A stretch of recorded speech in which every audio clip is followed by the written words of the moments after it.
Sa akin, personally speaking, na kinakailangan na rin siguro na payagan na natin itong ICC na magkuntang ng investigasyon sa ating bansa para makita po nila talaga ang real score, no, ng mga nangyayari. Meron pa talagang violation ng human rights, no? Meron pa talaga ang hindi pa credible ang ating criminal justice system.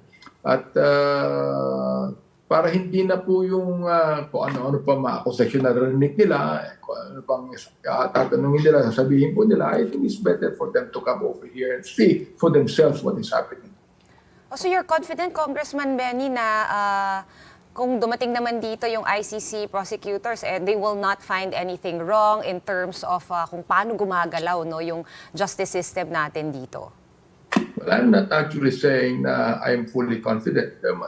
They might see something wrong. Lahat naman po ng bansa sa buong mundo talaga naman merong human rights violations. Pero bilang chairman ng Committee on Human Rights, I think it is my own personal mandate na sige, payagan na natin ang ICC para makita po nila talaga ang real score dito sa Pilipinas, no?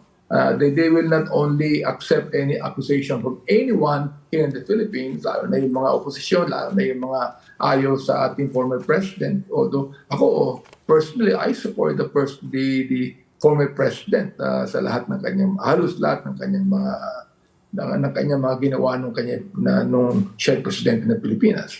But the thing is this, pagka minsan kasi itong ICC na ito, kung sino-sino lang pinapaniwalaan So it's better for them to come and see for themselves, no? Sapagkat naniniwala ako that this resolution actually is upholding the rule of law. Our commitment to the rule of law is a fundamental pillar of our democracy.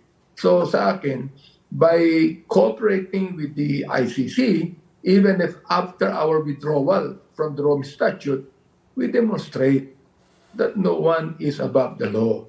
And we are accountable for our actions. So this resolution is about principles, not personalities. No? Sa akin naman, ang nais lang naman natin, makita ng ICC talaga nangyayari. Ang Pilipinas po ay napakagandang bansa niya. Meron mga ilan talaga na hindi nagiging maganda ang nangyayari sa ating bansa. Lahat naman ng bansa ganyan Meron palaging itinatawag natin inequality. O inequity, for example.